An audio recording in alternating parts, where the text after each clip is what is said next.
Hello and welcome to Value Chain TV News Update. I am S.A. Ufoma with the news.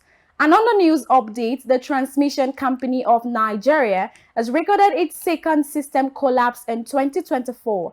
The grid suffered a shutdown Thursday evening. The Abuja Electricity Distribution Company confirmed the development to its customers through its social media handles. According to various distribution companies, their feeders became inactive, resulting in widespread blackouts across the country.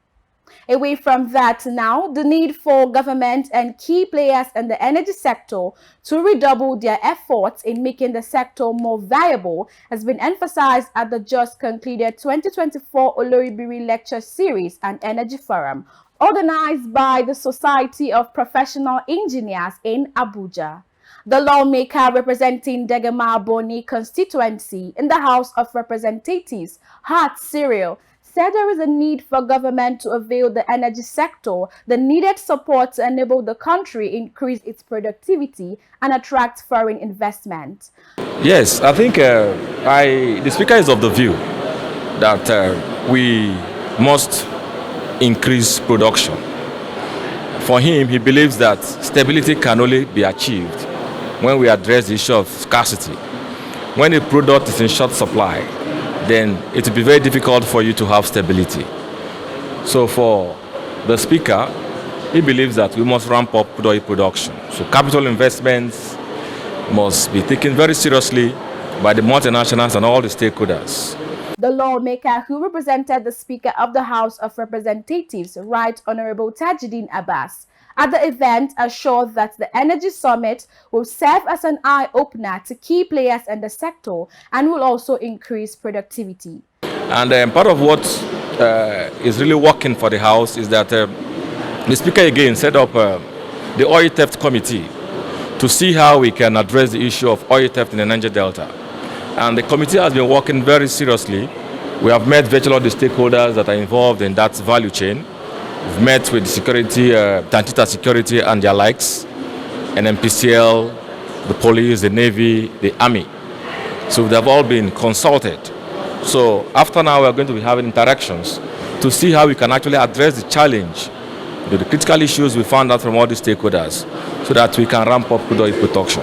And still on economy, the Central Bank of Nigeria has issued a new minimum capital requirement for banks, pegging the minimum capital base for commercial banks with international authorization at 500 billion naira. This is coming days after urging Nigerian banks to expedite action on the recapitalization of their capital base in order to strengthen the financial system.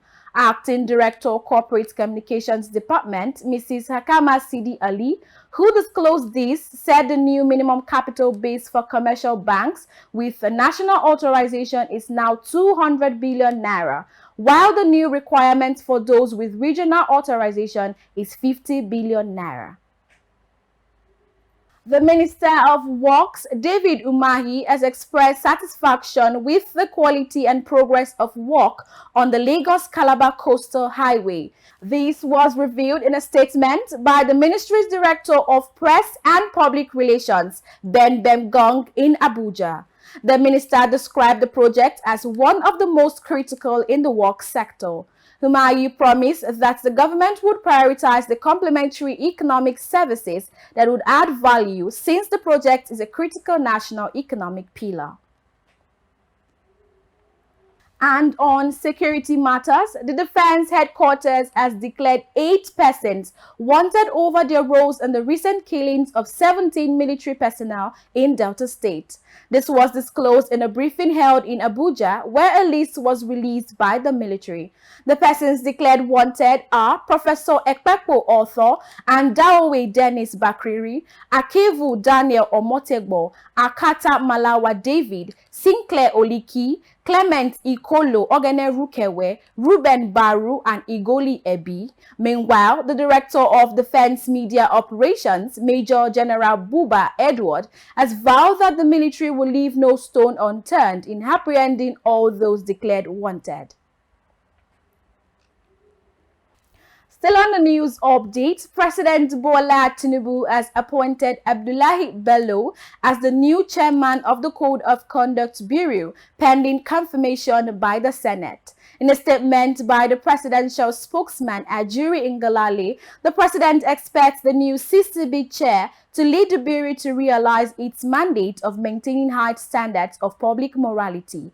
By the presidential pronouncement, Bello replaces Aliyu Kankia, who's been the acting chairman of the Bureau. And that's it on Value Chain TV News Update. I am S.A. Ufoma. Thanks for watching.